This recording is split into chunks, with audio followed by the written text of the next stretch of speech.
9th, 2022 to order. We intend to stay here as long as we possibly can to get the zoning rewrite. You get 2 minutes.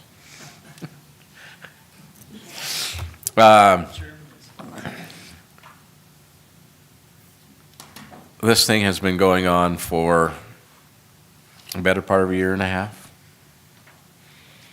We've had lots of public comment, a lot of public input that has been incorporated into the document. This is an opportunity for us to go through and make the changes that we would like to see, and including what we've gotten from the public. So, the first question I had, and I mentioned this earlier, do we want zoning in Natrona County? Because if we don't want zoning in Natrona County, we can stop right now. So is anybody opposed to zoning? Commissioner? Or No, I'm not Dave? opposed to it. I was just going to say it's needed. Okay. But it just needs to be scaled back so it's more reasonable and get government out of a lot of our day-to-day lives. Well, I know the Liberty Group would like us just to do away with zoning. So I guess that's the reason I bring that up. A lot of our comments have been directed through that group. And as long as we're willing to move forward with going through this process and keeping zoning in place, I think that answers a lot of their questions, or it takes one of the bigger questions off the table. So if that is where we're at, then we can move forward. All right, I guess we're going to move forward. We have a presentation from those that have been working on the urban fire, but as we go through here, the process, Christy is we're going to go page by page, and she's going to make the changes as we go. That way we can get this document back up on the website as soon as possible with our changes in it so that the public can then see where we're at. Does that work for everyone? Yeah, Rob? Mr. Chairman, I would, I did not make a list like you guys did, because I did make a list, scribbled it down, but you guys already had most of the things that I came up with. But I've got about 5 of them to add as we go through. Well, that's good, because Santa's not going to bring you anything if you don't have a list. All right. Mr. Chairman, just Yes. a couple things preliminarily. So I think we're prepared to go through it kind of page by page, with caveat that we would start with the wildland, wildfire presentation. The other thing I want to just make sure we're all clear on is with regard to the nuisance regulations.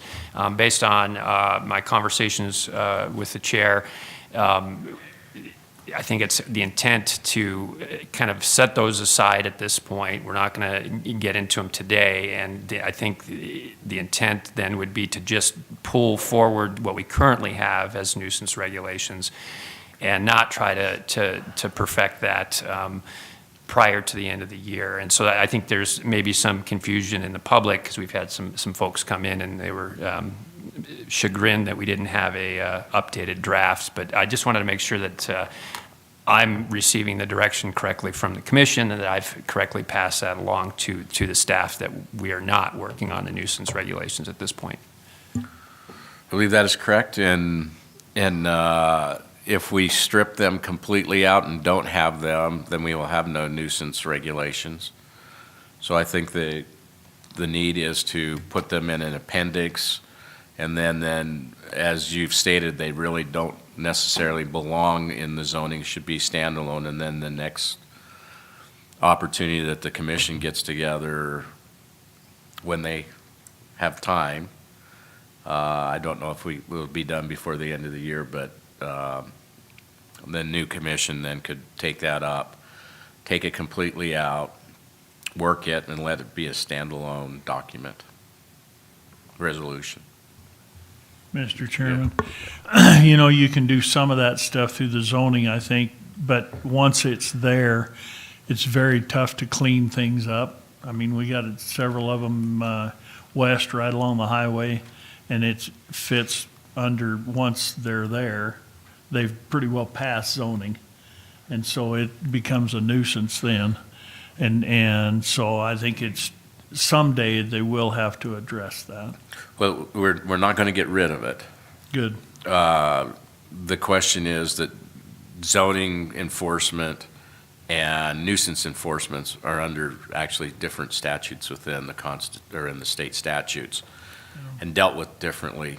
So the idea is that they should be separate, but if we strip them completely out right now, we will have no nuisance regulations whatsoever. So the idea would be to leave them in, take them, strip them out of the main body, put them in an appendix. Once in the appendix, you can delete that appendix and create a standalone nuisance resolution that is easier to enforce. Yeah. Just so, I'm pretty sure I understand exactly what we're doing, but we're basically, I know we're going to keep them. As is, we're not making any Keep changes. them as is, and so all we're going to do is move the current ones into an appendix in the zoning rewrite. Is that correct? That's my understanding, that Okay, the direction. and then we so can it would- adjust that because it's an appendix and not as the total. Correct. So it would just be pulled into into an appendix, but we wouldn't, we've attempted to make some substantive changes, and I think we started to get kind of mired down, especially when we talk about vehicles, frankly. And so, given the timeliness, we'll just, pull it forward, as currently stated in an appendix, and then after the first of the year, I mean, the zoning will be approved, but we can then just focus in just on the nuisance, and at some point, it'd be easy to just strip that out. So- Okay, well, So status quo. that's what I thought. I just want to make sure that, okay. Right, anything else, Eric, before we get going? No, I think that's it, and if it's the pleasure of the Okay. commission, we can Yeah. start with whoever's going to present. FAR.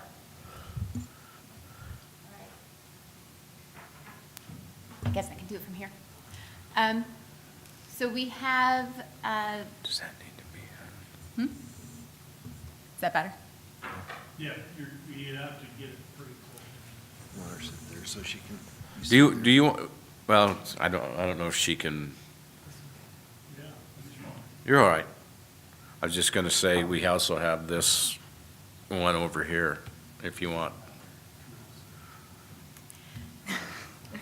Sure, right. take the lead on this. Okay, so you were discussing the purpose of the zoning rewrite, and so I had just wanted to reflect back that it reflects onto our comprehensive plan as our larger goal for the county in regards to where we want to build and where we want to develop. And our zoning resolution is the tool by which we achieve those goals. So as we go through all of our decisions today, I have just this little image to keep in your minds that our comprehensive goal is where we want to go, and our zoning resolution is our roadmap of how we're going to get there. So we're going to go over the draft. We have your comment matrix, and we also have an additional public comment matrix to review as well.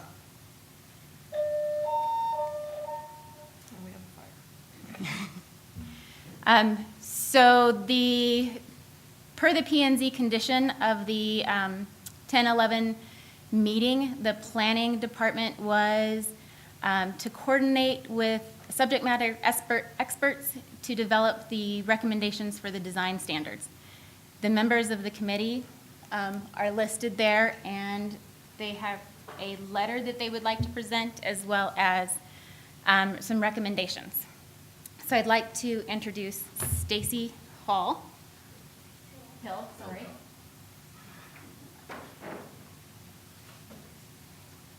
And I will hand these out to you. Mike Hagler pointed at me.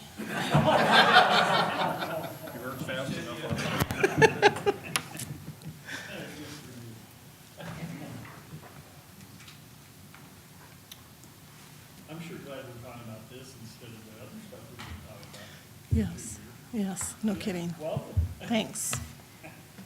Are you finished? Yep. Okay. Mr. Commissioner, Commissioners. So there was the group of us that got together.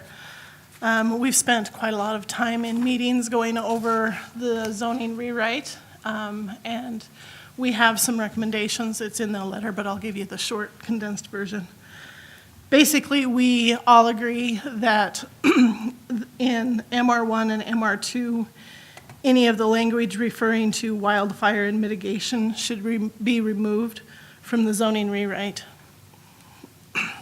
We understand that by doing this, there's going to be a gap, and we don't want that gap to be there. So we have two recommendations. Two recommendations in the meantime, and that would be just to continue with our current Natrona County wildfire mitigation overlay that is already in place, or approve some draft language that's going to be submitted, and it should be attached to the letter that Christy just gave you.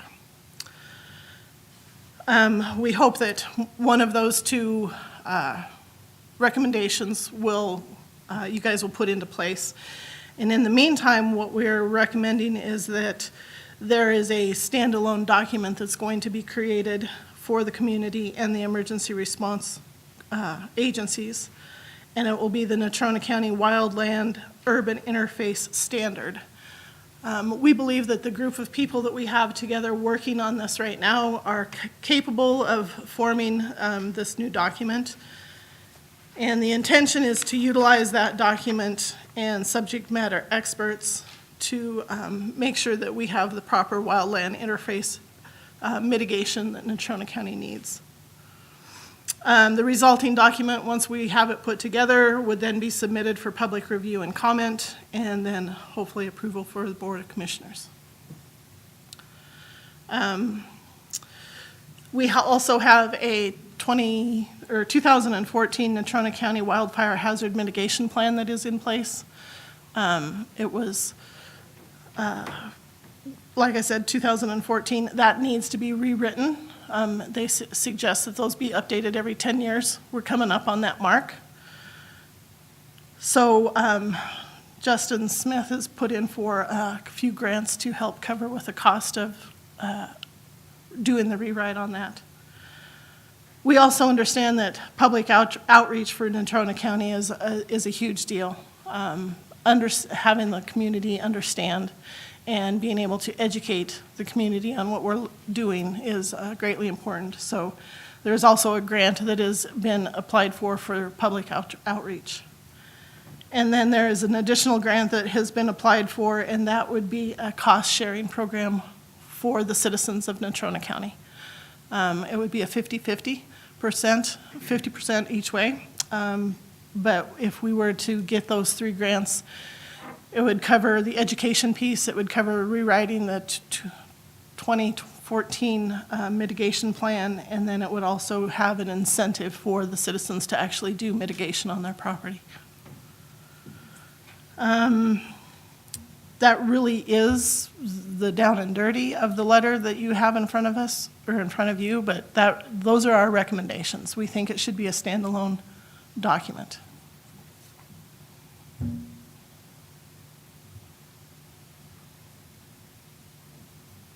Looking at me.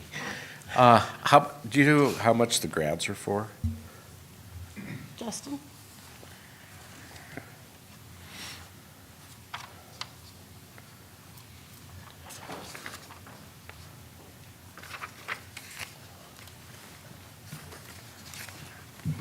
Let's do this. There we go.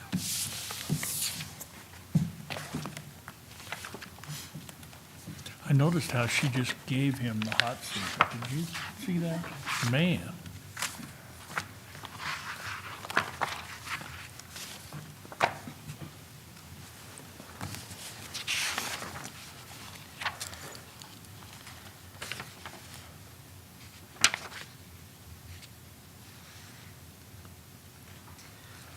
Is there more than one, or is it? There are 3 grants. Okay, there are three, but they're coming from the Forest Service Community Wildfire Correct. bot. Correct. So the funding for public outreach and education, that grant totals $39,120. The grant for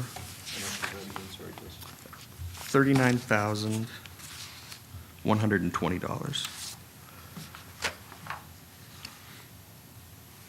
The grant for rewriting the Community Wildfire Protection Plan is $118,000. Actually, that's $116.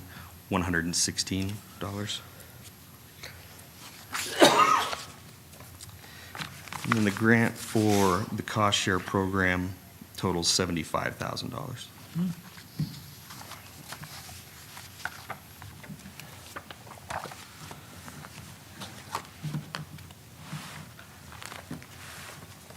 Oh, don't run off. Just sit there. He said, Yeah. Sit. Mr. Chairman. Yes. Did the commission give you a letter of support for those? You turned them in? I was wondering if that would help. I did not receive a letter of support from the commission. I discussed it with the development director, county attorney. We were under a pretty serious deadline. It was a pretty short window for these, and we did have a contractor that we utilized to put the grant information together. So worked closely with her to get it together, and we did get a fairly robust grant submission, also with the help of our contact at the state, with the help of Stacy, with the help of Brian Anderson, and I think I'm probably leaving someone out, but it was a cooperative effort, and I apologize I didn't reach out for that letter. So we Well, did. if, Mr. Chairman, Yes. if we could help in getting those, a letter from us sure wouldn't be out of the question, you know? Yeah. I think it'd be a good idea. Yeah, Mr. Chairman, Commissioner Henry, appreciate that. We did, as Justin said, we were kind of under a tight timeline. We reached out and worked with Ashley Badish, who is our grants good. consultant. So she helped, Justin was able to compile in fairly short order the substantive information. She helped kind of put it in there, and we got them submitted. So, but yeah, we appreciate that. Great. if I may, on the grant pieces of it, all the language in the grants says that we have a hazard mitigation plan in place, and that we are in the process of rewriting it. And it also talks, the grants talk about how we have zoning in place, but that it is being worked on, updated, and rewritten. So those are parts, language that are in those grants that I think is important that we move forward, and because we don't want to jeopardize if we do get the grants and then Yeah. not having the proper pieces in place. Okay. Eric? Mr. Chairman, the other thing I would just add is even going back a little bit further in time, as there were some retirements and unfortunately some deaths, the Firewise program was in danger of basically going away. And, Justin and I had spoken about this a year plus ago, and I think I'd mentioned it to the commissioners in a couple work sessions that, we were going to try to not necessarily take it over as a county-run program, but be kind of the tip of the spear and try to get a working group back together and not let that valuable program go away. And so this is kind of a natural evolution, I think, of those early discussions, and it just so happens that it now coincides with the zoning rewrite and some of the attention that the overlay has gotten. So I think that was kind of the genesis of why we were looking at some of this stuff, and then the grant opportunities came up, and here we are. Okay. Mr. Chairman. Jim? Eric or Stacy or whoever, thank you for all the work you did on this. All of y'all with the team that came together and looked at everything. In essence, so that we don't jeopardize the grants, and so that the county doesn't lose the tools in its tool belt right now with the zoning rewrite. What do we need to do to move, or what are the potential things that we need to do? Do we need to, where do we put this in? So I'll take a stab at it, and really, it was the group that did all the heavy lifting, so I don't want to take any of that. I think that, so there's two options. One is to keep the overlay, and one would be to adopt as an appendix what's in front of you as Appendix 1, and that is the culmination, and I'm going to defer to the subject matter experts for specific questions on that, but I think doing one or the other would help maintain the status quo, would keep us in good stead with the grants. And I guess, I would just say I don't think that we look at it as getting the grants is what's driving it. It's that there's an important need for these types of regulations. And again, deferring to the fire and emergency folks to explain that.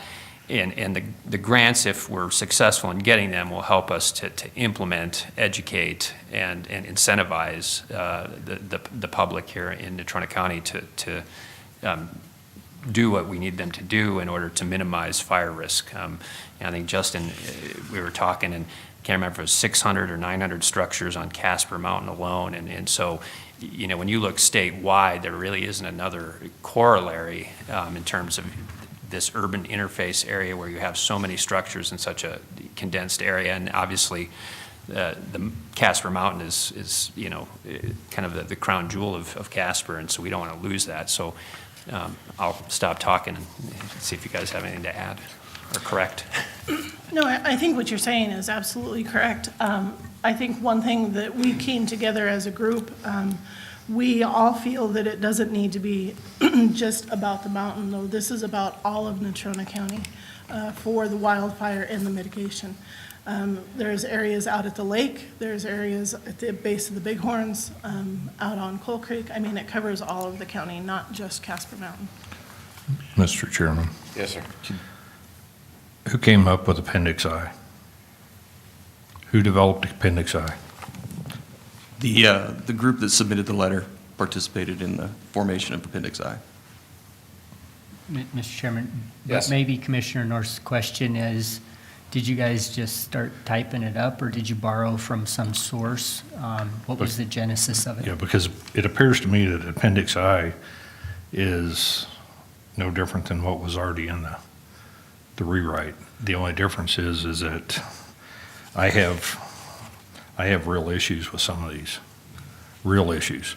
You go to Section 2, Vegetation Management. I don't agree with that at all. And I'm just going to say something for the record right now. Have you ever looked at the Dude Fire in Arizona? Arizona has the most intense forest management anywhere in the country. They burn the undercover on a regular basis. They go in there and they harvest trees. The Dude Fire was the same type of environment that we have up here on Casper Mountain, and it didn't do any good. It didn't make a lick of difference for the number of houses that were lost. They actually lost 6 firefighters during that fire in 1992. Pruning trees that are natural pruning, lodgepole pine, ponderosa pine, aspens are all natural pruning trees. You don't need to go in there and prune them. They do it by themselves. They're developed. They are a fire species. They develop themselves. That's what we have on Casper Mountain. I don't have any problem with making it a suggestion, but holding back a permit because people don't do it. If you want to make it a recommendation, that's fine. I support that. I support information 100%. I support giving the people of the county the ability and the information to know what they need to do. But I do not support us mandating that they have to do some of this stuff. Mr. Chairman. Jim? The Bryans and Stu,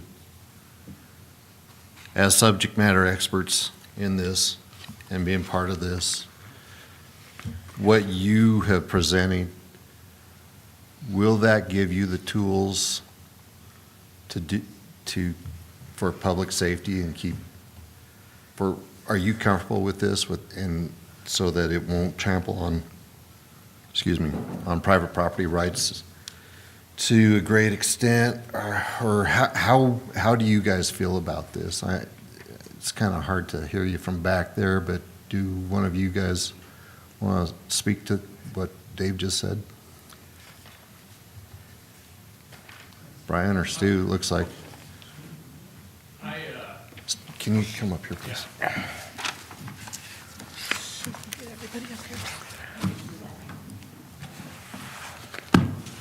Answer several of the questions, and the uniform I wear today is not representing, I do not represent that agency at this. That just happened to be volunteering Yeah, it today. says, Mm-hmm. yeah. So a little What was your bling title? with your Yeah. testimony. Citizen representative. Yeah, that's what I am. I live up there. And I'm all for mitigation. I'm all for making it a separate document. And I'm all for helping the landowners with whatever we can. One of the, you asked about the grants, and if we take it all out and work on something new, or one of our questions to Justin was, does that put the grants in jeopardy? And he advised it did not, because we're working on a new standalone document. So, because I was concerned about that too. Because one of the big grants is literally helping with mitigation activities, the cost share for folks that want to do it. I still think it's the public safety aspect, the road width, that sort of thing, the addressing, that goes beyond a fire thing, as far as, in my opinion, public safety. I mean, there might be a burglary there, or a family fight, or a medical call, or whatever, and you got to get an ambulance in there, or sheriff's office vehicle, whatever, then they got to be able to find the address. May I ask you a question, Stu? Absolutely. Aren't those already listed in the International Fire Code requirements? And I was told that part of it was, correct, Brian? Because I asked that too, about are we doubling up on the addressing requirements, because I know there's already a addressing requirement in the county. And the road width and driveway, part of it was in there and part of it is not. Is that correct, Brian? The fire department access roads we currently do have adopted the appendix out of the fire code. What you're seeing on here is the driveway access is different wording there. That portion of getting to the residence is the different wording there. So basically what you're doing is just extending that so that the fire departments are going to have access to that in that particular area. Okay, I don't have any problem with that at Yeah, all, because that's something It that was an access issue. emergency response access is very important. I don't have any problem with numbering, because you're right. If you're going down, we've all seen it. Any of us that have been in emergency response at all have seen way too many times where you can't find an address. And it doesn't matter what your computer tells you, it's not always where it says it is. And the access point is not always where it says it is. So I don't have Correct. any problem at all with that. Peter? Mr. Chairman, thanks. So I'd like to go back to my question A. What was the genesis of Appendix 1? So I have a better understanding of that context. And then if we're being asked to choose between two alternatives that I'm taking from the group as being an improvement over doing nothing. And I'd like to have some opinion from the experts on the respective merits and disadvantages of going down either path. Can you speak to that two-part happy. question? I'd be happy to. So the first part of your question, the genesis. Going back to 2005, when the first Community Wildfire Protection Plan was produced on behalf of Natrona County, it had specific recommendations. If you look at the first 15 or 20 pages of it, it begins with an objective, and it identifies 5 areas within the county that are critical wildland-urban interface areas. And through that, it provided a number of recommendations relative to things in terms of public education, responder safety, community safety, prevention efforts to not only lessen the effects of a wildfire in those areas, but enable greater emergency response and safety of both. And so that was again updated in 2014. In between that time, it was included in the zoning resolution, those recommendations, and approved by whatever group of commissioners existed at that point in time. And in 2014, it was again updated. And when it was updated, another community was identified. It went from 5 to 6 communities within the county that were identified as wildland urban interface areas. And in both documents, it also identified other isolated communities that were not yet, congealed in a manner that they could identify them, which is why we went from 5 to 6 in that 9-year span. There's no doubt in my mind that when we have this plan updated, it will expand again. But anyway, that is the prime document when you ask the genesis, that everything has been based on so far. Obviously, there was some public comment in one of the hearings about the zoning rewrite, and some concerns were raised by the public and the commission. And so in understanding that overlay had some objectionable language in it, the committee set forth to create a new document based on that overlay, but also nationally recognized standards that are the guiding document, not only for community wildfire protection plans, but for plans of a similar nature. And so we used that evolved language to update the language that's been in the overlay at this point in time to address some of those concerns. And that's one of the reasons why it was important to have Stu as a citizen contributor, because he was one of the folks who showed up and spoke thoughtfully on some of the concerns. So we've been sensitive to those concerns. And so Commissioner North is correct. It does look similar to the original overlay because that was the basis of the document in terms of a starting point.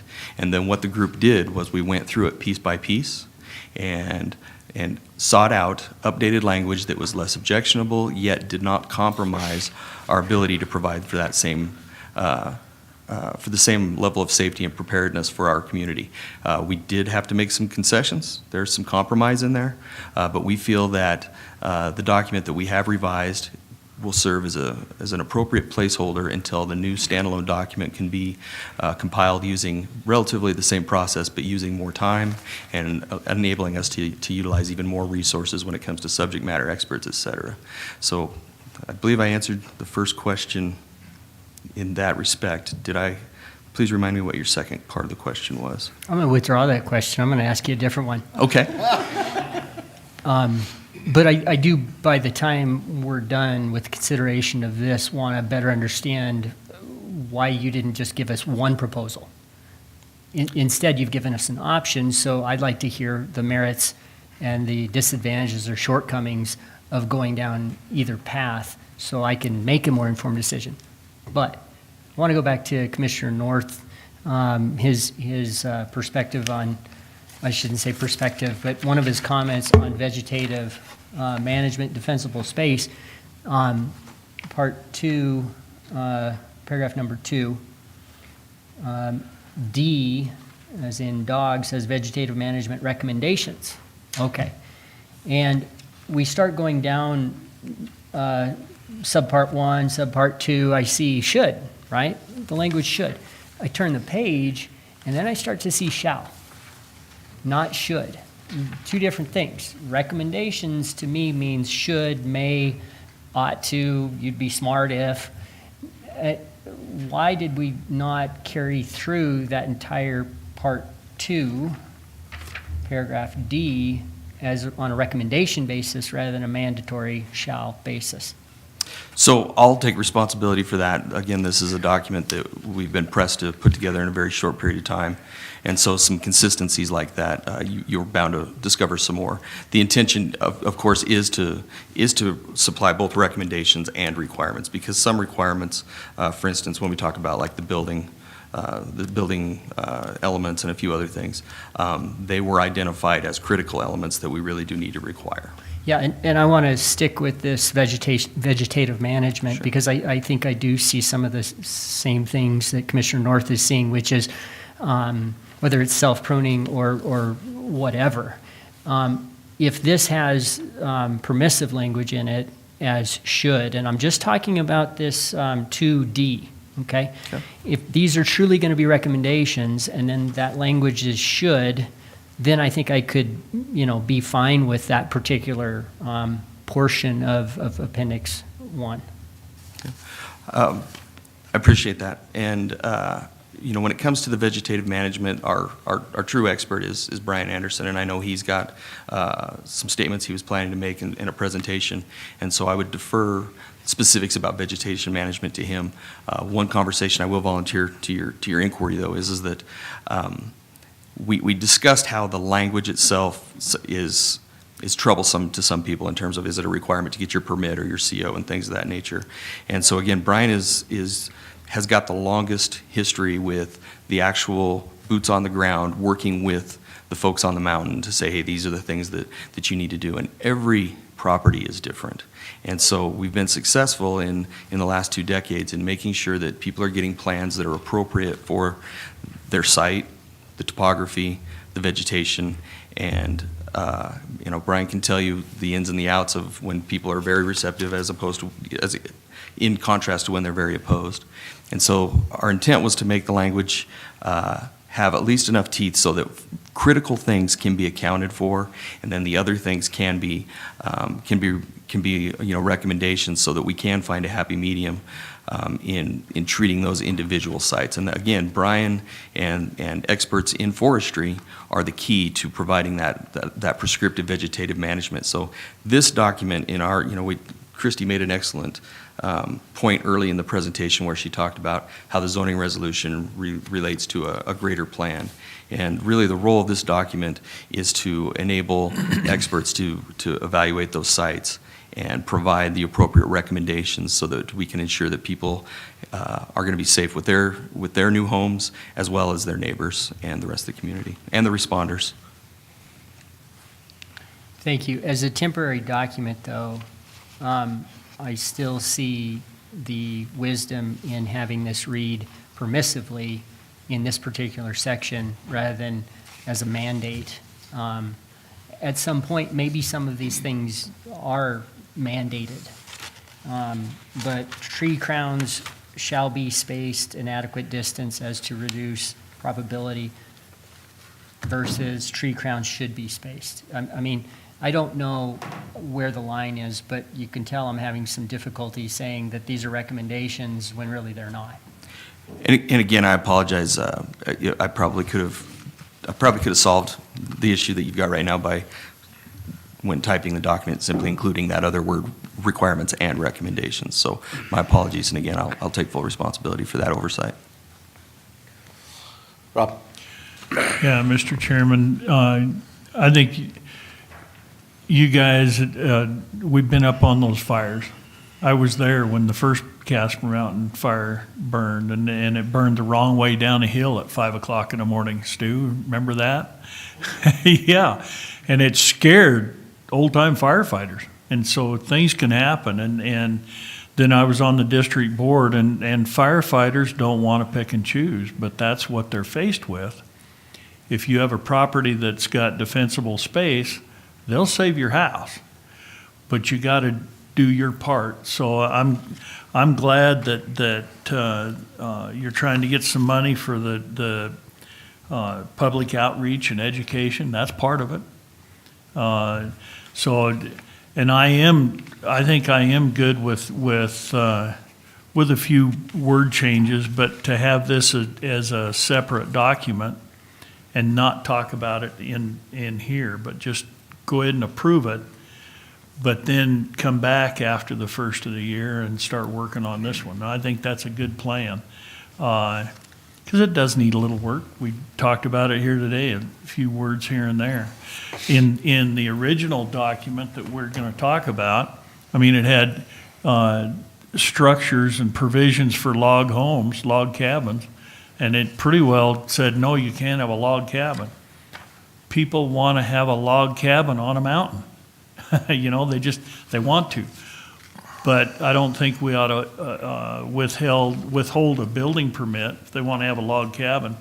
If they're educated on defensible space, And, you know, they move some shrubs back and firefighters will protect that log cabin. And so they ought to be able to have that permit. But I'm good with setting this aside and keeping a document that will work for the future and then talk about it later. So Jeff, something? Okay. Just my 2 cents real quick. Yeah, it's good work, but like Peter says, once you go into D, you're in recommendations, and then even further down into sub 4, you have recommendations of recommendations. Again, I'll take the hit for the editing. But, and so that whole section, you know, once you say that up there, there shouldn't be a shall. But like over into section 3, your sub A, are required, at that point, are required is are required. That's a shalls, or must, or whatever language you want to use. But I think if we cleaned that up, that would alleviate people's heartburn. We'll be happy to do so. Okay. Mr. Chairman? Yes. Is there, you know, you guys are the experts on fire mitigation. If you said there's a compelling reason to be mandatory about the vegetation management rather than permissive, I think you need to tell us now. I think we need to hear that. So we don't just go change it back to shall, or I'm sorry, change it to should without fully hearing from you guys. I mean, if you need to pull a section out of the recommendation into another portion, so it's a shall, that's whatever. Sure. Well, very appreciative of that, and with that in mind, we've got both Brian Oliver and Brian Anderson. Brian Oliver, who's of course the chief of the Natrona County Fire Protection District, and Brian Oliver, who's with the State Forestry Division. They've both got statements that are relevant to that, and I'd be happy to get out of here and go sit back here. I'm happy to come back, but I would love to yield to them because I think those are the individuals you want to hear from right now. Mr. Chairman, I still feel like this is an intrusion on private property rights. And if we're doing it for public safety, there's a lot of things that we do in the name of public safety that are way over and above. And if this is between the property owner and their insurance company, then that's a choice that they should be able to make. And I really disagree with the fact that we cram regulations down people's throats to make them safe. Our freedoms are being taken away from us on a regular basis. If somebody wants to build a house without having all the fire protection in there, and they can self-insure or something else, then that ought to be their ability to do so, and not just, I just have a hard time with doing that to people. I don't have any, like I said, I don't have any problem with education.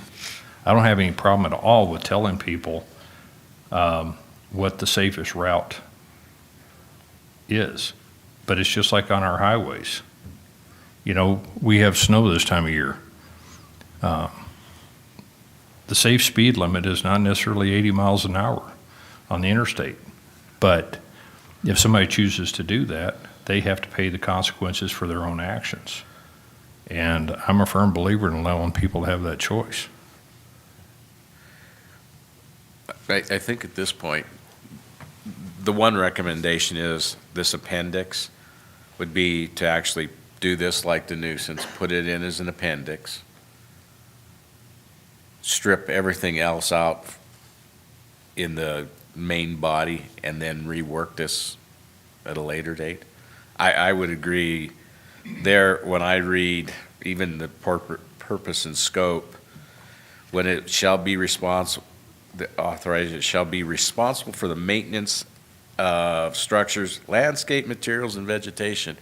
It's a long-term mandate on the owner, which I don't think that that's necessarily appropriate. And the vegetation management and defensible space, the mitigation plan, while the recommendations may be in there, they're part of the management plan, and it says that they have to be maintained. So that implication is it's beyond just the first plan. It means that I'm gonna have to go in annually and trim my trees up to a certain height. I'm gonna have to constantly do all these maintenance, so I think it's still, it's cleaner than it was, but I think there's still some stuff. But I think taking this out is the correct approach, because this is one of the biggest ones. The vegetation management plan, and really the entire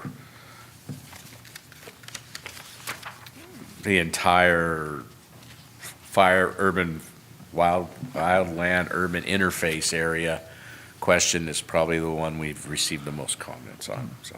So, Mr. Chairman, if I can just interject, so just to confirm that, I think with this appendix, that would be exactly what we would do. It'd be akin to the nuisance. It would be Appendix 1, nuisance would be Appendix 2. Only difference is that nuisance would be just as it currently is. This would be however we adopt here. And I think, just so we have clarification moving forward, I think if Mr. Anderson could address kind of the should versus shall, and then we could take appropriate direction from the commission at that point. Sounds good. I apologize because I'm getting over a sinus infection, so my voice is not very good. But anyways, for those of you who don't know me, my name is Brian Anderson with Wyoming State Forestry Division, the District Forester, which covers the southeast part of the state. And a little more background. I was involved in the initial Casper Mountain Wildfire Mitigation Project. It was a pilot project in 98-99 for the state. It took place on Casper Mountain, for which the cost share forms, all that stuff was used as a template for the whole state when the National Fire Plan came into place in 2000. So it showed the state forestry and the state, you know, Casper Mountain was their priority at the time. That's why they wanted to do a pilot project up there. And, you know, and the mitigation program went well. Sam Weaver was kind of in charge of it at the time till it was passing and John Farrell took it over. Initially, because the county was not willing to take on the grant and all the paperwork that went with that, the treasurer and stuff, state forestry did all the cost share portion of it. So for that, I was involved. So when all this came into place, I was the face of the program to the landowners, and I was the one that got yelled at and da. So, but eventually, once we started marking things out, because it's fluid, each property is different. We don't want to take away from what they have, the trees and stuff. We just want to make their situation better and get their access to a point where we can get a truck or apparatus in there to help. So that's the whole point of it. And once they realize that, it's like, I really like this tree because of this reason. We go, that's fine, but we got to do something else. It was totally up to them to do the cost share. One thing with the federal money on the cost share is they're required to maintain that practice for 10 years. So I let them know that. We let them know that when we did the cost share part of it, so their landowners understood that, which it's pretty minimal to defensible space, you know, and we were pretty good working with everybody. Most of the time, everybody was pretty decent with it. So, and I'd say 50-50 were voluntary. They wanted to do it. 50-50 was because of the building permit, that piece of paper they had to get. So anyway, that's a little history on that. And I've been a firefighter for 40 years, done a lot of these big fires because of the nature of where I'm at. And there are situations where, like the Arapahoe in 2012, it was just a plume-dominated. We had it was a most horrible firefighting conditions I've ever known. And sometimes, no matter what you've done in your structures, they weren't going to survive. You know, we had meadows that were 30 acre in size with one tree in the middle. The radiant heat was such that it just sucked all the water out of them.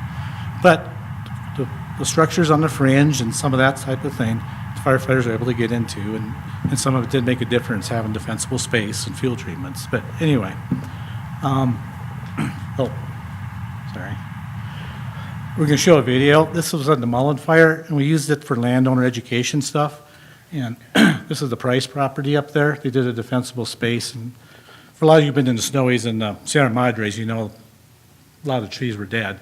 So they took a lot of that out and left some of the green stuff. And Price it was great of them to let us use this as education. You'll see when we play the video that the flame front hit the area, the structure survived even with the ember wash and everything else. Huh?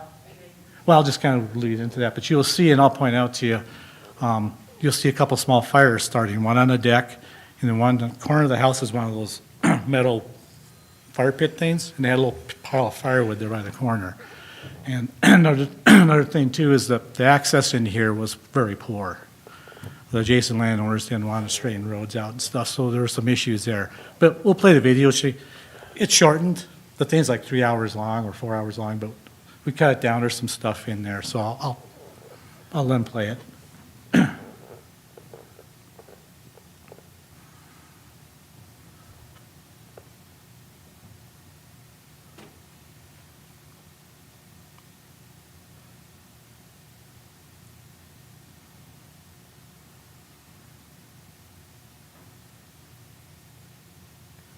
Should go. There you go.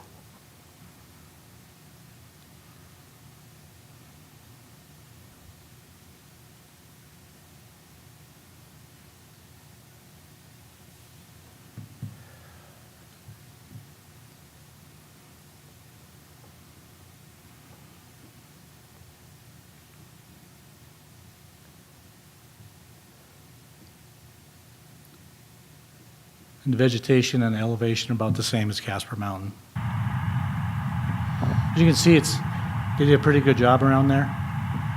You see a few small trees and the aspen coming in, the willow and that type of thing. And, the access in is from this direction, as you can see the driveway going in. But you'll see the flame front coming in the back.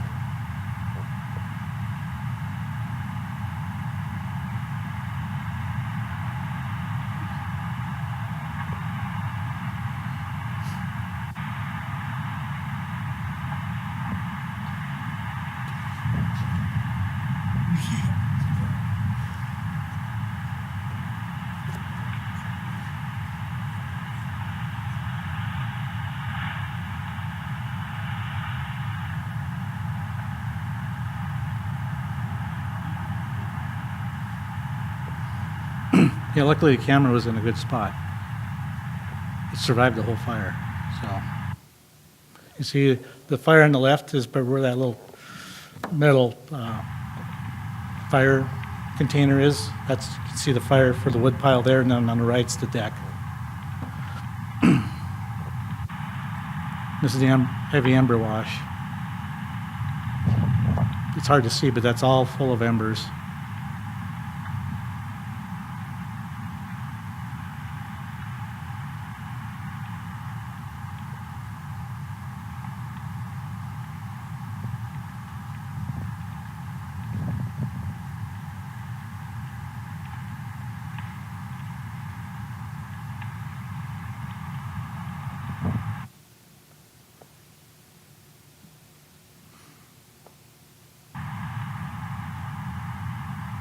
Again, the flame front's gone through, but we can't get trucks in there.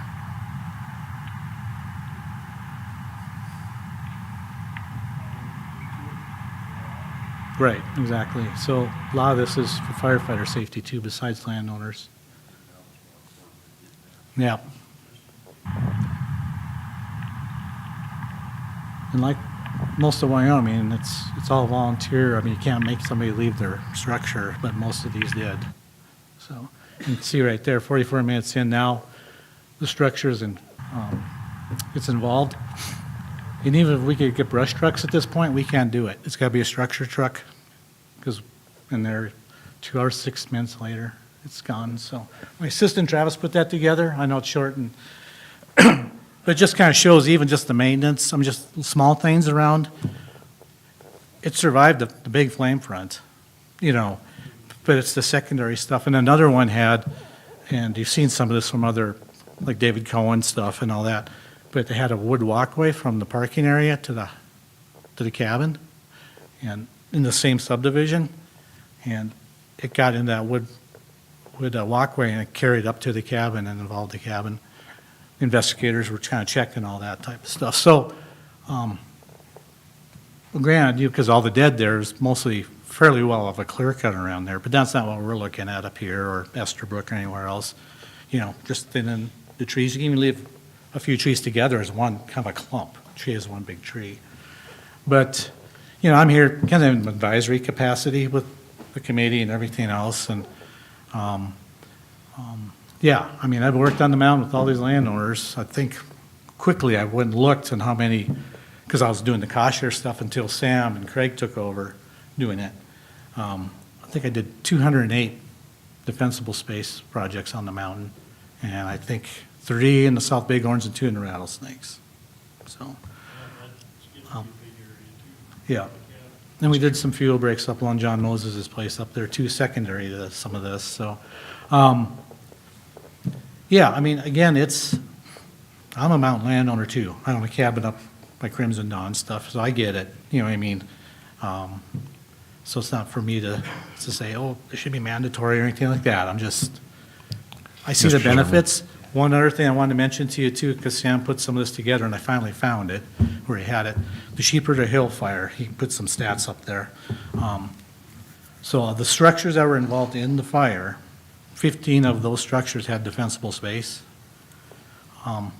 We lost 3 of those, so 12 survived. And the other 35, what I mean, structures or homes or cabins, 35 others that were lost didn't have any. Yeah, and some of them had poor access too.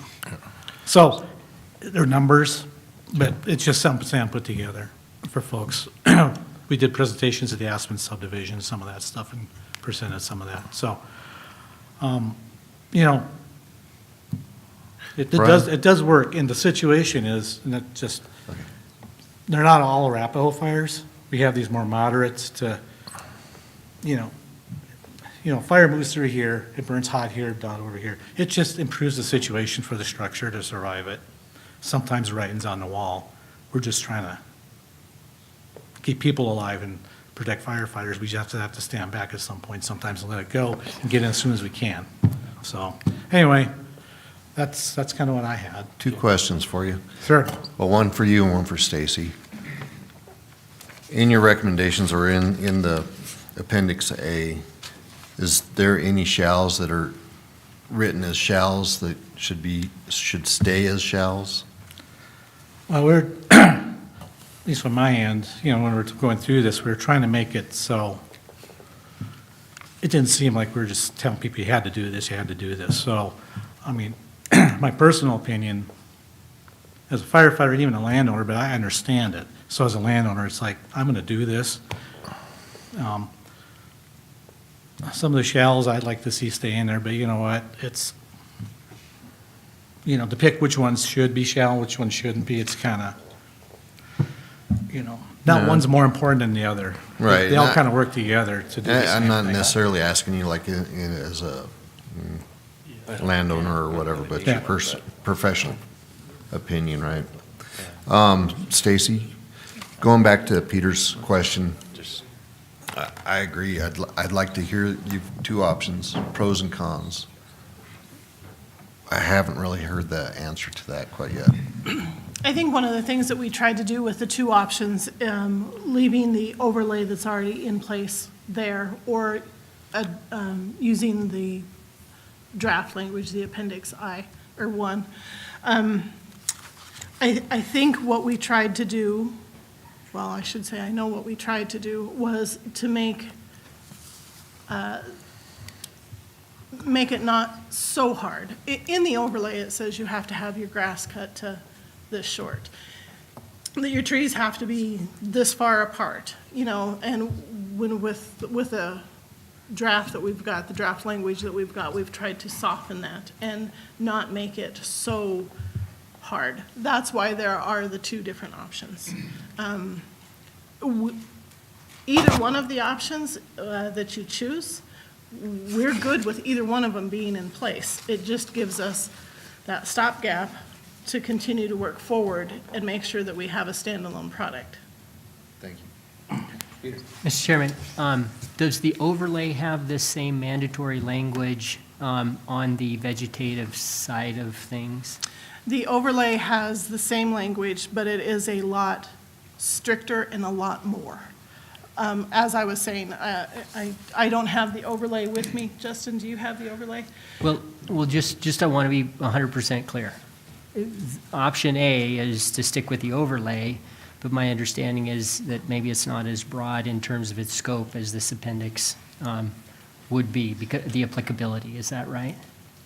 I think the overlay is actually even More. more, Yes. Well, way it's- more. So let me just clarify that. So my understanding, the overlay only applies to the Casper Mountain, correct? And so the appendix, and maybe I'm misspeaking, but I want to, would it be then county-wide in terms of applicability? Yes, the overlay is for just Casper Mountain. Yeah. And what we're proposing is for all of Natrona County. Right, so I appreciate, let me interrupt you just so we can keep going. I appreciate the clarification. That was really my question. The overlay applies only to Casper Mountain. This appendix would apply to county-wide, not just Casper Mountain. And if the overlay has the mandatory language on vegetative management in it already, then I probably look at this mandatory language a little differently. Yes, sir. I was just hoping to provide a little bit more clarification on the topic at hand. I can confirm, yes, the overlay is far more restrictive and heavy-handed than what we came up with. That was our intention, was to ease that back. And when you say it applies to the entire county, it applies to the identified wildland-urban interface areas, so not just everything in the county, but the areas that are previously defined in the 2014 plan. Justin, is the vegetative management language in the overlay mandatory in the same respects as we're seeing here in the appendix? Yes, it's mandatory, and it's more comprehensive. Thank you. So, this goes back to the prior discussion we had on nuisance. It needs to have, should not be in the zoning. The question here is, this sounds like it has a lot more to do with other things than just strictly zoning, but it needs to stay in force at least until it can become a standalone document. The appendix that they have, I think, still needs, if I were looking at it, I would want to make some more tweaks to it. But the fact that we have experts that have done it, could we just accept it at this point as the appendix 1 or 2 or A or B or whatever, and then be able to move on to the actual remaining zoning body? Mr. Chairman, I have problems with the number of shalls that are in this. And let me interrupt. That's why I'm suggesting that it's just like the nuisance. We can beat this little part to death. But it would be better if we went through the zoning part and then pulled this one out and had a separate discussion, much like the nuisance, and then create its own resolution that could be adopted independent of the zoning. It could be referenced still to some degree, but if we're going to go through each shall and maintain and all this, we're never going to get through the zoning. So, Mr. Chairman, I would just confirm, so I think either way, it's a bridge to a standalone document. And I think some of the concern is that with some of this mandatory language, that there's the ability, for draconian type enforcement. And in talking to code enforcement, I don't think we've ever taken any enforcement on these. I think over the last 5 years, there's been a total of 40 citations issued. I would guess the majority of those are nuisance related. And yeah, we're going to talk a little bit more about, so we had some internal discussions, and while it wouldn't be part of the zoning resolution, we could have an internal document that the commission approves that would say, here's the process before any enforcement is going to be taken to ensure that there's adequate review and that the enforcement meets the severity of the situation. So there's some other things going, but yes, I would just confirm that, one, the proposed appendix is less stringent than what we currently have in the overlay. And if that were to be the pleasure of the commission to adopt that, it would be a placeholder, and that this group would then continue to work on a more robust. And the reason I like it being as an appendix, it keeps the main body of the zoning intact without having to go back and strip it out and then reformat, change all that. If we can keep this part completely out of it in a separate part, it's much easier to have a clean document at the very end. And then making changes to this is easier to focus on and not have to, like say, reformat, we've lost section 3 point whatever and all the other stuff. But I agree with you. There's parts of this I think are still a little over the top, but. I just have a real hard time with it. Like I said, I think we're just, and Brian, Anderson, I appreciate all the work you've done for the state over the years, and I know why you're doing it, and I appreciate that. And so don't misunderstand what I'm saying at all when I'm saying that I believe that private property owners should have the right to say that they want to do something or not. That's why I'm all in favor of information and education on stuff and giving people options. And it's not, I just have a hard time with this telling people that, no, you have to do it this way. You bought the land, you live up here, and you have to do it this way or else we're not going to give you a permit, or we're going to fine you because you haven't followed it to the T. And even though we haven't done it in the past, there's no guarantee that future administrations in this county won't take that to the extreme and go the other direction. I mean, we've already seen what's happened nationwide on a lot of that stuff, and I just don't want us to see us go that way. Peter? Mr. Chairman, I'd make a motion to adopt Appendix 1 with the change in paragraph 2D2 and 2D3. Those are the only sections that I would replace the word shall with the word should. So again, paragraph 2D2 and 2D3, there are a lot of shalls in there, and I think all of them need to be should, as this is a temporary document with a broader reach community-wide, and we can decide at a later point if some of those shalls should come back in. That's my motion. Second. So, Mr. Chairman, just to be clear, we're in a work session, so we can't take actually any official action. But if that is the pleasure of the commission, then we will make the necessary changes and will be on the agenda for the 6th. Mr. Chairman. Yeah, do you agree with him? How's that? I do. I do agree with him. And That would I, be my recommendation as well. okay. So the reason that we have to have something, we've had 2 big fires on the mountain, and we haven't burned where the cabins are, basically. I mean, that's left. And that's where people are building cabins now, and we've approved those. So, that road in that picture, that video we saw, if a firefighter would have been there, it would save that house. But he couldn't get there because of the road. And even if the road was good, he might not have been able to, because it's a death trap in there.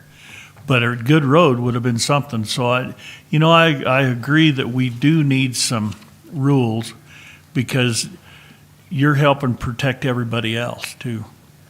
And man, you get a 70-mile-an-hour wind, and particularly in that place on the mountain that hasn't burned, boy, it's a recipe for disaster. So I think we do need to work on it still.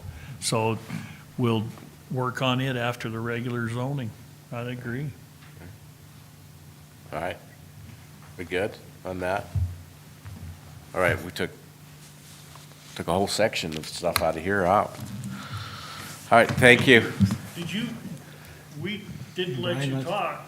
Have you got some comments on it? The only thing that I would add. Thank you for coming. On top is the section 2, the vegetative management. That is by far the hardest out of the codes that we're looking at.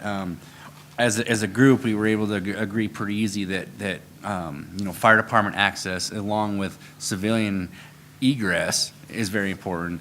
Addressing is important for a variety of reasons, not just wildland fires. But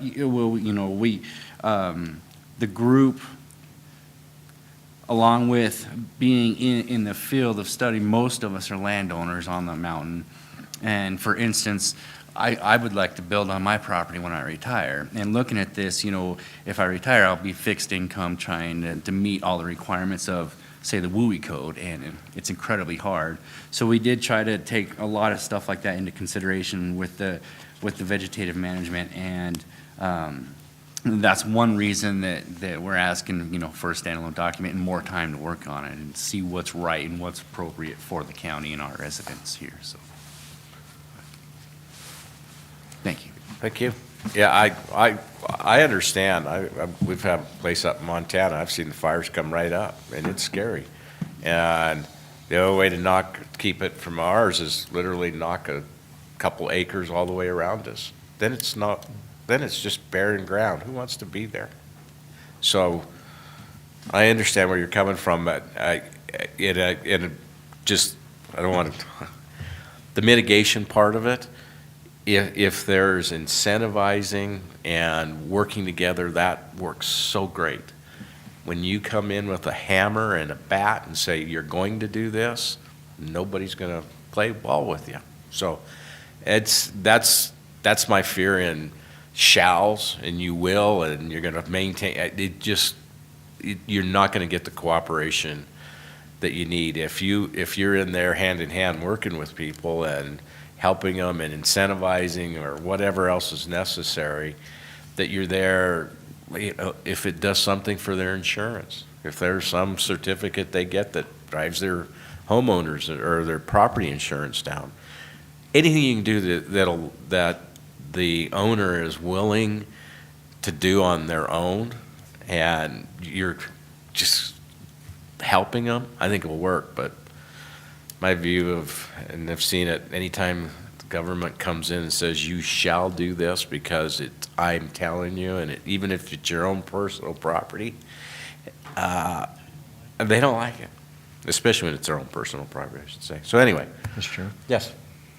I am glad you found the 2 inches and took it out. But yeah, no, if we can work hand in hand with the mountain residents, landowners, that's a lot better approach. And if in the end they don't want to do it, Casper Mountain Fire can come along and say, please sign here, just saying that you understand we're not going to defend your property. I mean, it could potentially come to that. And then they're aware of it, and we have them on the list, and everybody knows where they're at. Okay. Thank you. You want to go through one section? You want to go through section 1? There's not that many comments on section 1. It's really it's just the general provisions part. I'm going to turn this over to Christy. Let's start where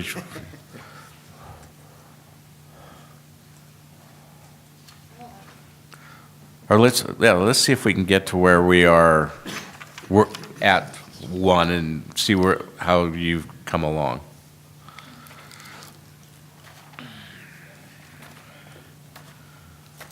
How come everybody keeps giving me candy? Where's my cheese balls? Get the bucket. Do you have cheese balls? Do you have cheese balls there? No, get out of here. So you know why that mic kept cutting off on Bob? No, we're gonna roads and parking. No, we're gonna. So if you talk sideways too, it's just like. I just wanted to see if we can get rolling, and then we can go get our chili. The mouse won't work? Mouse won't. Really? I got a mouse over here. You want to use it? Is it a battery? No, it just won't scroll. Try this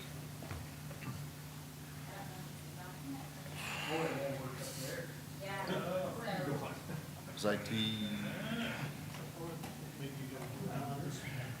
I got these simple little pigs. No, let's not get carried away. I don't need all those cheese balls. You're just scared. Admit Are you it. guys able to read that at all? Nope. No, too small. Do you have it on your computer? Do you guys have it? Could be, could. If Michelle put it into the one. Okay. That's perfect right there. There you go. Okay. I'm good to go now. Jumping back and forth. Oh my God. Put it on that side, would you?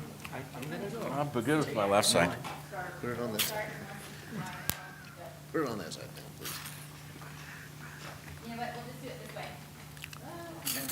No, Rob steals them. What? What? Okay. Did you put them over here? He completely bypassed you. There they are. Wait, who called? Nobody, I'm watching. Oh, they need help. The mouse is scrolling. Do So- you want me to adjust the camera so you can see the table? I think we're done with people. Huh? I think we're done with people. Okay. You can probably turn that off.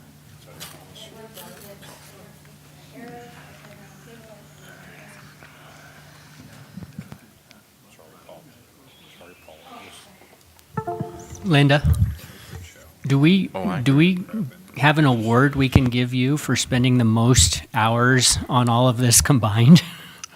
Thanks for all your thanks for all your comments and your interest in it. We had Honestly, a Future County thanks. Commission did a drive.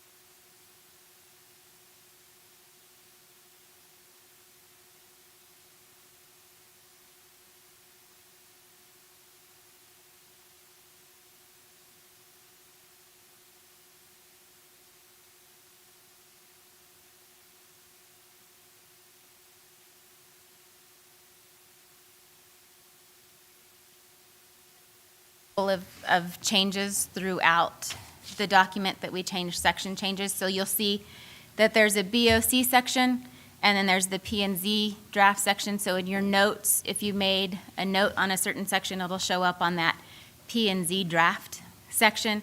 But we'll really be addressing the newly numbered, because we.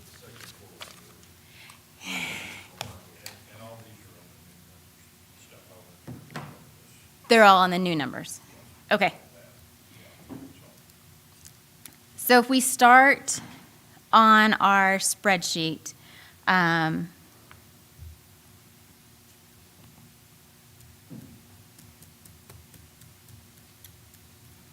we have the general provisions. There were no comments on 1.1. On 1.2A, I have a comment.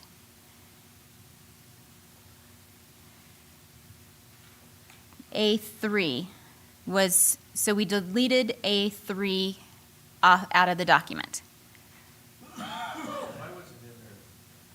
wasn't in there in the first place? I read that, and then I started thinking, the next one's down a couple of them kind of follow the same thing. Providing light, air, and convenience of access to property while limiting congestion. So it's one of our goals in regards to just building a community. And so please forgive me, 85% of this is what was in our current regulation and was just reformatted. So some of these came over. Some of them are there because they're kind of standard language in a zoning resolution as to its goals. It's not a make or break. I read that, and I can give an example, but it's in a municipality. Missoula, Montana had an area, and I'm not sure if it was all county or I know part of it was in the city limits. They expanded this road and crammed it with every retail, dining, whatever, and it takes a half hour to go a mile, and so I can see why there's a value in there of that, but I'm questioning if it transcends into the unincorporated areas. I just checked, and it is in our current zoning regulation, so it was just, these statements were just brought forward from our current into the new. Where'd Jim go? Oh, okay. Jim's the one that wanted that stricken.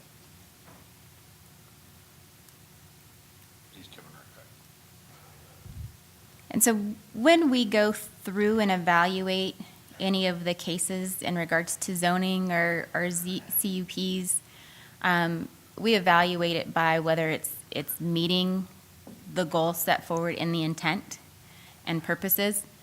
So it's just kind of our guiding points when we're evaluating cases.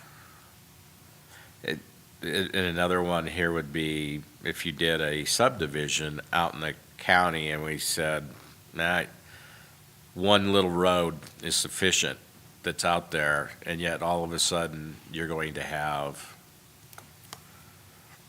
potential of 200 cars leaving at the same time, and there's a choke point. So I guess I'm a little concerned in striking that language. I think that has some value. I don't see where it has any detriment, but it does have some value. Mr. Chairman, I can remember that when we did 6 Mile and we did the rail spur, we approved that. And 6 Mile started having so much traffic that then we went to DOT and asked for a light out there. So now you have a light at 6 Mile. And so it helps with getting on to 2026. So that was congestion that. But so the convenience of access to property while limiting congestion of public driveways, I guess the part I'm looking at is providing light, air, and convenience. I don't know what light and air are. Right, I think, Mr. Chairman, I think grammatically, the sentence is problematic for me. We're going to provide light, air to property while limiting congestion of public rights-of-way. That's probably not how it's intended to be read, but I think that you can read it in a way, not knowing where the clause while limiting congestion of public rights-of-way belongs and what it's tied to. So, yeah, I think, I don't know that it's a big deal for me to provide light and air. I don't know what that is, so I'd like to see that gone. But if we have in there providing convenience of access to property while limiting congestion of public rights of way, I could live with that. Where were you? That's one you wanted out. Yeah, the only question I have about that is just limiting congestion is like what Paul said, you know, when we had the solar eclipse up here, we had congestion everywhere for a very short amount of time. And when we have an event, we have congestion for a very short amount of time. And I don't know if that's, personally, maybe down the road that may be an issue, but I just don't see that as being a major issue at this point in time, with the population that we have and everything else. So I don't have any problem with taking it out. But that's just my personal feeling. So, Mr. Chairman, why I suggested removing it was, as Peter says, grammatically, it's just horrible sentence. I don't like it. On that point. The other point, it just, I don't know if it really belongs in zoning, but my main bugaboo with it was the language. Yeah, the error doesn't make much sense. So farther in there, in the document, we talk about having lighting. So providing lighting to property. Okay, I mean, I could see that. I could see convenience of access to property. I could see that. Limiting congestion of public right of way. I could see that. I don't see where air fits in there. I don't know what that meant. I mean, it makes it sound like a To utility. drive down, to drive down the road, you have to have air. So should we just take that out? Just take air out, and leave the rest. I'm fine with You want to take, that. Air out. does it make sense providing light and convenience of access? Yeah, but you don't want lights everywhere. No, you don't, but in the document, there are places where it says you have to have lighting. So I don't think that this is referring to actual lighting. Oh, The light and air is in regards to space. Yeah. I would get rid of it then. Yeah. how about, Outta do you here. want to get rid of all of it, or convenience of access to property while limiting congestion? I think we ought to take care of all All right, Take it out of there. take it out. So how many minutes Thank did you we for that spend on the one clarity. sentence? All right, but this one was really important, because it's well. It was the first one. we've It's the only got- first one. And then, All right. So removing 102A3. yes, The next item was number 105. Well, we'll go through just slowly. We'll go to the next was text and graphics, was explaining what was in this resolution, maps and overlay, explaining what's going to be in the document. Authority, effective date will be when you guys agree upon it, motion on it, yeah. Now that thank you. And so now we're at B. No land, no land should be used or occupied, no structure shall be located, erected, used, occupied, constructed, reconstructed, enlarged, or changed, maintained, or altered, except in conformity with all the provisions of this resolution. So we have a suggestion to remove maintained and altered, and we have a suggestion that's concerned about removing maintained or altered. Mr. Chairman, yes. on the list, it's got my comment or whatever here, but looking at it further, a reread of the rewrite of the reread of whatever. And it was brought to my attention, you know, this statement in and upon itself, I think we could remove the whole thing potentially. I mean, it's part of our culture that we do what we, basically, we're in charge of our own property, for one, and this kind of smacks against that. Two, it's also fairly redundant to what subsection A says. It's restating the same thing. And so, So I think B could just be removed, So, because the resolution in and upon itself applies to everything. The resolution is what's stating what people can and cannot do. Subpart B is just restating what A already implies. Mr. Chairman, Yes. are you done? Yes, go ahead. So I was the one or one of the ones that said, I don't think we should take out maintained or altered. But I'm not going to die on that hill because we have the word changed. But I think this is a critical piece of a zoning resolution, Commissioner Milne, in terms of that subpart B, kind of setting the framework that we need compliance with the standard.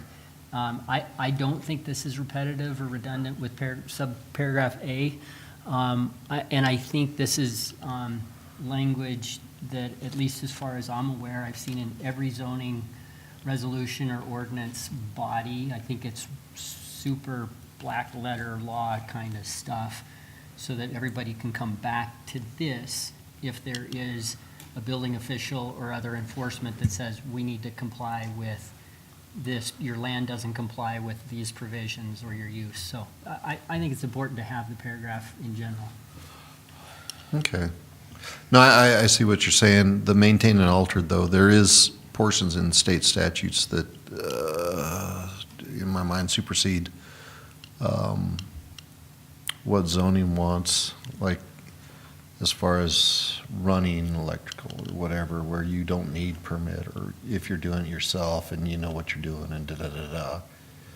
I'd just be careful with trying to overstep the state and indicating that.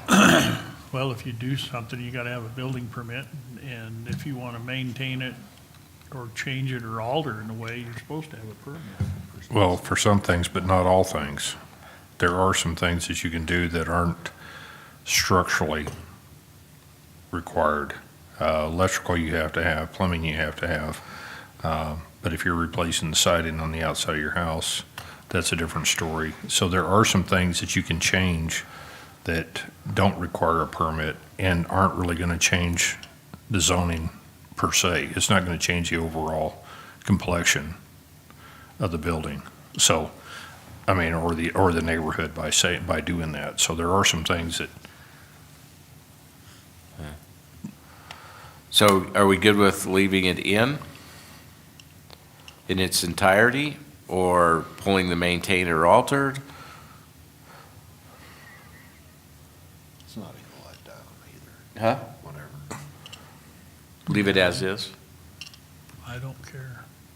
making no change whatsoever? So we take out the or and leave maintained or altered in? What do you guys, I mean, I think some of the words are redundant, but I think, let's just leave it. No change. No change. Original or? Okay. No, leave it like you have it right now. Oh, I thought he just, Well, I've That's just, what I'm saying. We- leave it, or with the or change. Leave as presented. I'm fine with that. Okay. Taking, so we The way leave it's it set, like the you way you have got it. it. keep it the way it is. Yep. No, well, Up there. the way you have it right now, Right there. with the maintain or altered red As line. presented. Struck. So Struck. the way it reads right now. Yes. yes. Okay. Jeez, all right. Wow, we're zipping now. 107. Check these off. No, wait a minute. right. I had 105D in my list. on here. 105D, I have here. So this is where we're talking about densities and intensities are not guaranteed to be achievable by the terms of this resolution. All standards and requirements shall be met, and actual achievable densities and intensities may be limited by factors such as product type, site location, and configuration, natural scenic resource limitations, or parking requirements. So density and intensity directly relate to our lot areas and our floor to area ratios. So what this statement is saying is that just because we say that you could cover your 5-acre lot to 50%, because you're on a slope, you're not going to get there. And just because the resolution says that it's allowable for you to do, does not just carte blanche mean that it can be done.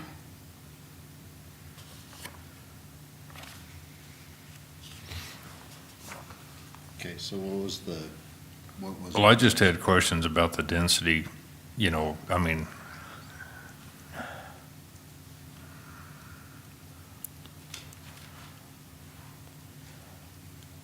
and this probably came up because of the accessory dwelling issues. That's the reason why that's the reason why I highlighted this going back through, is because the accessory dwellings and the conversation we had as far as not being able to meet density requirements.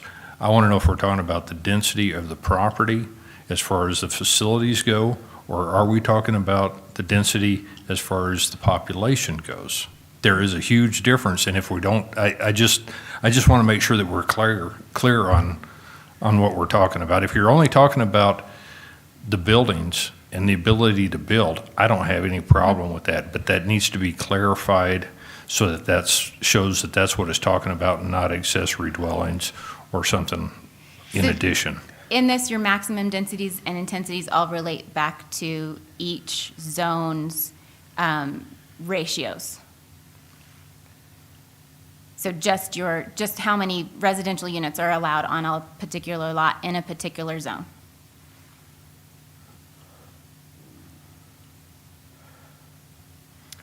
Mr. Chairman? Yes. I think this provides some flexibility for recognizing that each piece of land is particular and specific in nature, and so that's why I didn't have a problem with this particular one.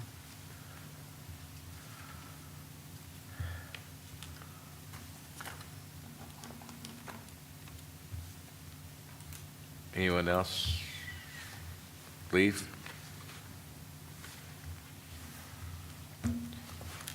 Leave? Yes? No? We're going to do these. We can't vote, but we can do this. I'd leave it. Okay. All right. I got 3 thumbs. So then 106 is the severability. Number 7 is relationship to other ordinances.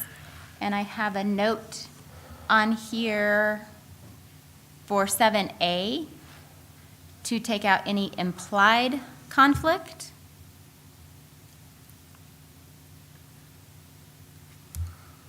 Yes? Okay, yes. So That's good.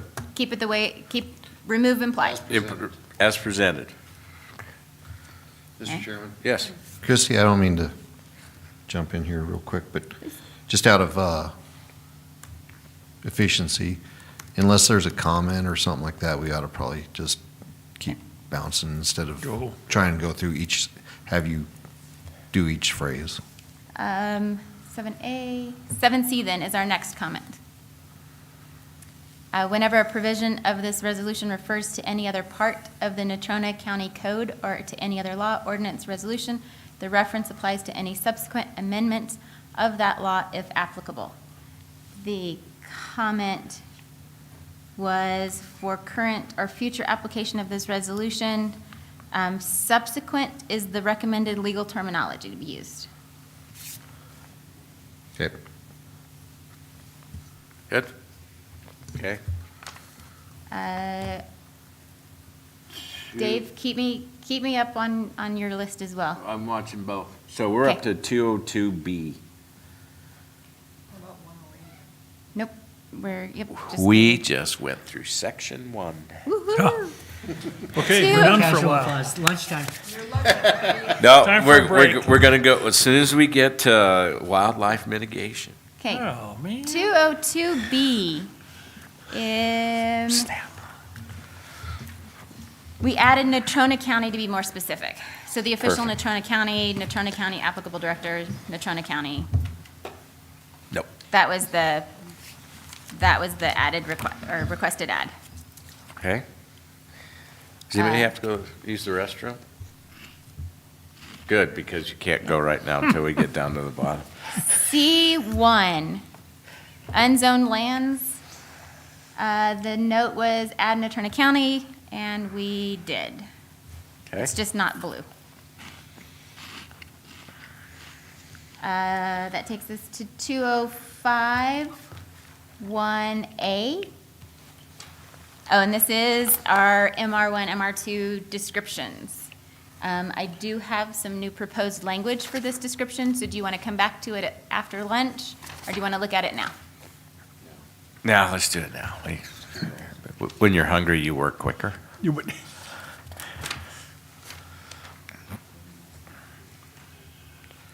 205A1. 20502, I had something in there. Yeah, we've got, In there, what I'd like. You take us, it's like, Can you see that? Do I need to blow it up? well, I Can you can't blow it tell. up a little bit? Yeah. I think it actually, It looks like you took it out. yeah, because I think, Firefighting? yeah, that's out. Okay, okay.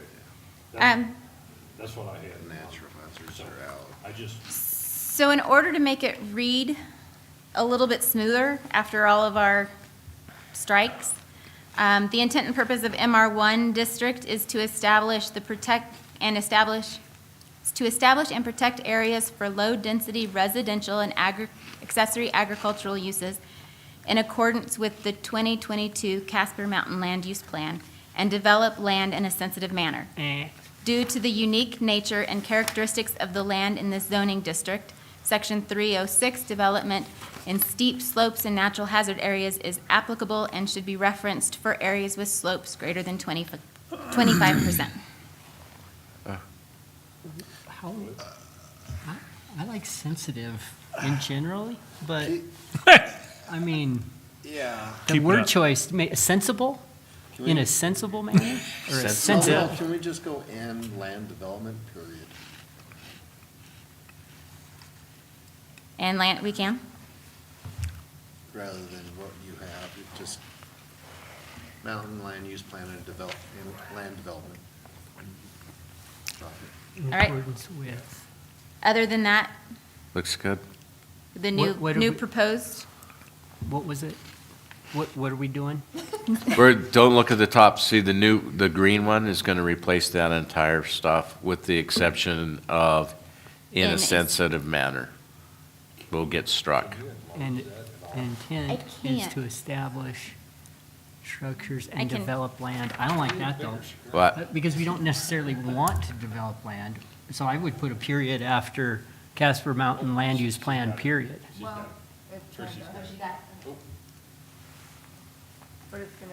So we're on two different ends of the spectrum. If we say we're going to develop land in a sensitive manner, Oh, that's yeah, one thing. yeah, If we okay. say we're just going to develop land, that's on the other Yeah. side. And I just would put a period after the word plan.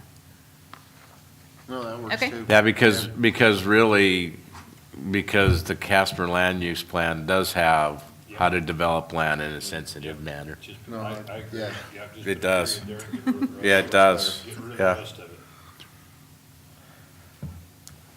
Okay, and that'll be the replacement for both the descriptions on MR1 and MR2, Okay? so that they match.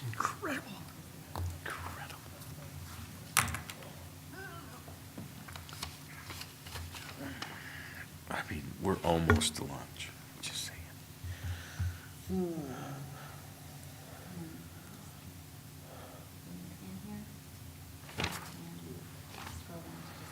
Is 2051B the same thing?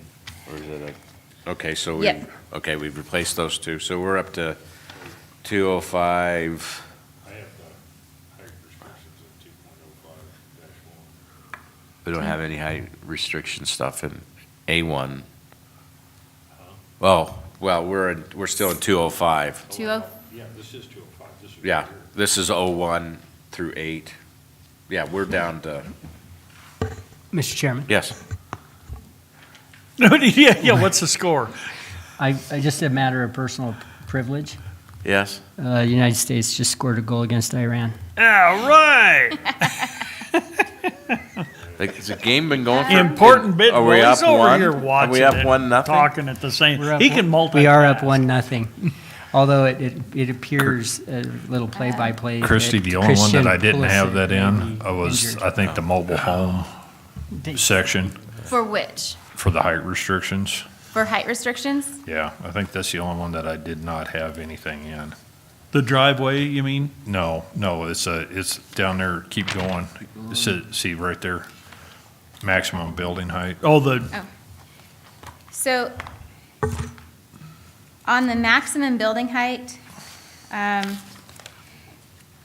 question that you had, it has to do with the fire being able to address any issues on those structures. So that's the highest that their ladder will service.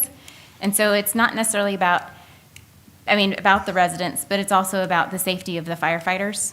You're not gonna get a ladder truck in MR1 or MR2. I'm just telling you, it's Yeah. not gonna happen. You can't, those trucks cannot get in there. And if they get to that point, So, So it's the same across the board on all of the residential zones. So if you There- look at each zone, it's 35, yeah. 30 But or there- 36 feet across the board in all the zones. But there's only one ladder truck in Natrona County, and that's in Casper. None of the and they aren't surrounding. gonna take it up on the mountain. No, they're not gonna take it up in the mountain, and they don't take it out in the county. And so, that's the reason why I just have a hard time with it, is, Yeah, it's just been There- consistent across all the zones as that's our height limit. well, that's the reason why I have a hard time with it. I just don't think that it's, So you want it removed? yeah, I do. I think we ought to remove the height restrictions, because, and let me explain why, is that if somebody's going to do that, they're probably gonna be looking at alternate sources of fire suppression anyway, where they're taking that responsibility upon themselves. If somebody is building a house, say in Dempsey Acres, and they want to be able to build it high enough so that they can see the mountain, then they may want to build it higher, 36 feet, so they can look out over the top of it. But if you're on the top of the hill, it just depends on where you're at, and topography and everything else. So I just don't think that we need to have that in there. Mr. Chairman, I would like to keep it in there. As far as the ladder truck's concerned, it may be 20 years before we can get a ladder truck in there, 20 years before we get a second ladder truck. But in my mind, that's not the big issue for me. First of all, I think 36 feet is incredibly generous. I mean, that's a tall structure, and I don't think this is going to impact too many folks who are building anything up there. But I also think that there can be some visual obscurances, that's not right. You can obscure somebody's visual, your neighbor, and I think 36 feet's generous, and I would like to see a maximum height limitation, because I think there can be an offsetting negative impact on your neighbor. Okay, well, what if we put in there that it can be higher than that with an exception, with an approved exception? Because there are some areas that, depending on what it is and where it is, because with topography and everything else, that may or may not be. My only thought in response to that, Commissioner North, is that then who gets to decide, and what criteria do they have to decide? So, 40 feet, 37 feet, sure, no problem. 40 feet, is that Justin, and then how does he, then do we have to set forth some criteria for him to base a decision on, or is it going to be invalid because he's acting in an arbitrary fashion? So I think I hear what you're saying. I don't mind the concept, but I just wonder about kind of the ramifications of putting a provision on it like that. leave it, all right. Leave it the way it is? Thumbs? Modify it? Okay, I saw 2 thumbs. Did you, Yeah, I'm. for leaving it? the way- Leaving it? I don't care one way or the other. I would like it out, but Well, let's leave it because there's no strong preference one way or another.